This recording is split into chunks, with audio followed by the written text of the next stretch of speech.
It's that Super Bowl, no, she my flow. Yeah, yeah, yeah, yeah. It's that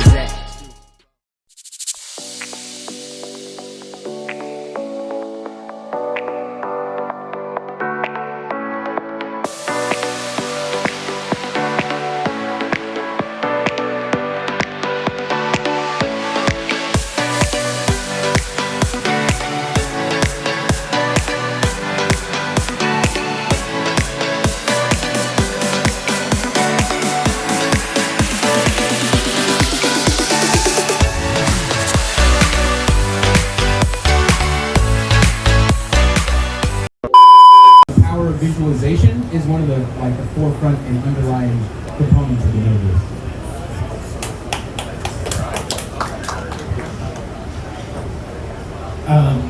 I attended Miami NFT Week last weekend, and I listened to some panelists speak, and there was some attorneys that spoke up. There was a panel on legalities and what's right and what's wrong, and how do we control some of that in the Metaverse. And the reason I'm sharing that is because one of the biggest things we can do, the current generation, those of us that are already familiar with the space, those of us that are building the various projects and systems that are going to yet to shape the future of the metaverses around us, we can't let the same mistakes that we have in our what we call real life be duplicated in the metaverse, or in what we're calling our freedom, where we're fighting, and blockchains are allowing us to take our freedom back out of the hands of the corporations and governments that are controlling and are keeping all the profits and benefits of everything that's around us.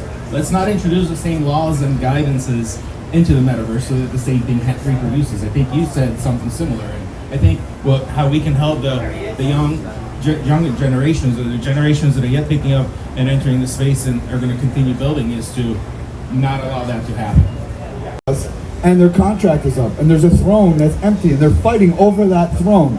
And the new metaverse and spirituality is something that's so foreign and so difficult for people to understand. So we actually took that spirituality and turned it into our technology, because we can control it. So if you think of the most powerful computer, it's a server, and a server is designed to serve others. And if you're not serving others, that power is going to be generated and taken away from you.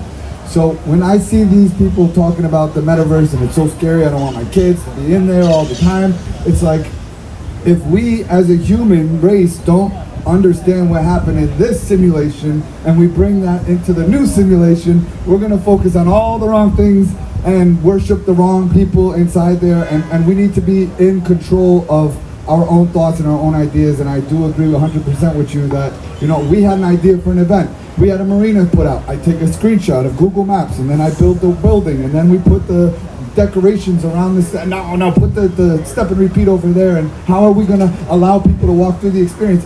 And Glassy always says no to everything, but he was able to now put on the headset and walk through and see what I saw, and then he can make adjustments, and I don't have to sit there and just keep repeating myself over and over again. So it's like, a hammer is a tool to build something, or you can kill somebody with it. These aren't something that we should be scared of. It's an opportunity for us to embrace and learn and expose ourselves to new opportunities, new exposures. Like, the kids identify with this, and sometimes it's scary when they're too much in it, but it's about giving them training and simulations inside there on how to have in real life experiences as well as inside there. Because my question after putting on a VR headset is, what is real? Because if you're thinking it and you're experiencing it, and it's in your eyes and your sound and you're experiencing it, how is that not real? I had a great experience where things became very real for me, and it was actually one of the earliest times we used a virtual office as a meeting place. And although we only live a few hours from each other, we don't see each other every day.